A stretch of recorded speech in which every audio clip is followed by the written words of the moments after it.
Pemirsa, terima kasih pian masih bersama kami. Berita selanjutnya mahabarakan. Warga diminta untuk kada iseng menggunakan call center 112 yang telah diluncurkan pemerintah Kota Banjarmasin di Aula Kayuh Baimbai, Balai Kota Banjarmasin, Jalan R.E. Marta Dinata, Banjarmasin Tengah, Baisukan, Kamis 1 Februari 2024. Call center 112 ini digunakan untuk mengurangi tingkat kedaruratan, diantaranya terjadi musibah kebakaran, binatang buas, kecelakaan, maupun lainnya. Warga diminta untuk kada iseng menggunakan call center 112 yang telah diluncurkan pemerintah Kota Banjarmasin di Aula Kayuh Baimbai, Balai Kota Banjarmasin, Jalan R.E. Marta Dinata, Banjarmasin Tengah, Baisukan, Kamis 1 Februari 2024. Untuk mengatasi permasalahan dari keisengan warga, maka instansi terkait yang menangani call center 112 ini harus menyiapkan sumber daya manusia yang benar-benar mumpuni wan memahami terkait layanan tersebut. Ini dipadahkan Wakil Ketua DPRD Banjarmasin Matnor Ali F.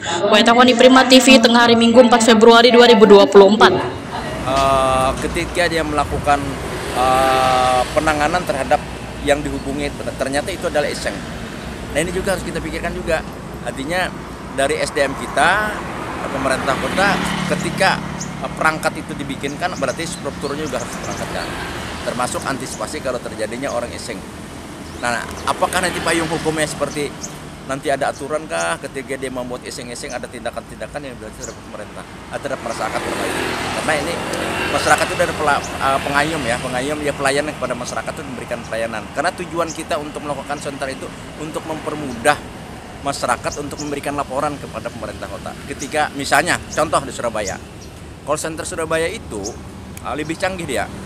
Ketika hujan deras terjadi banjir akibat drainase buntu, nah dia langsung foto lokasinya, ditekan lokasi yang akan terjadi, artinya bisa terdeteksi bahwa itu benar-benar terjadi, bukan karena iseng atau ada laporan yang tidak benar gitu ya. Ini contoh, mungkin kita bisa belajar dari Surabaya.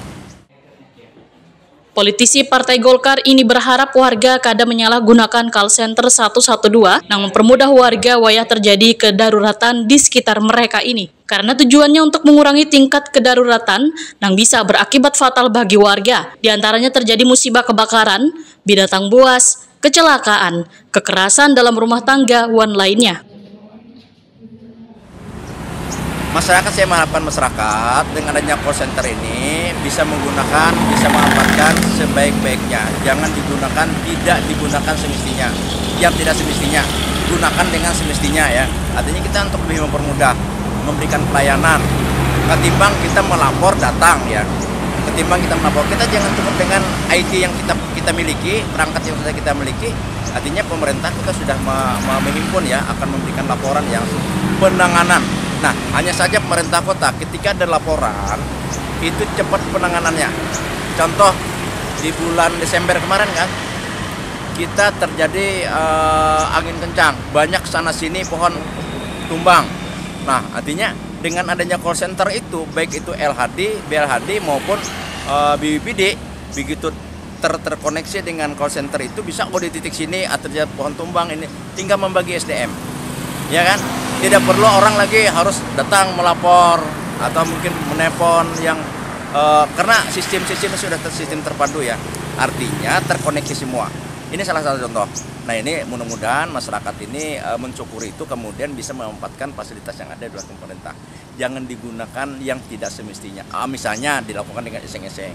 Akan mencoba pemerintah, ini terjadi ini, artinya kan membohong-bohongin kan? Yes. Nah, seperti itu ya.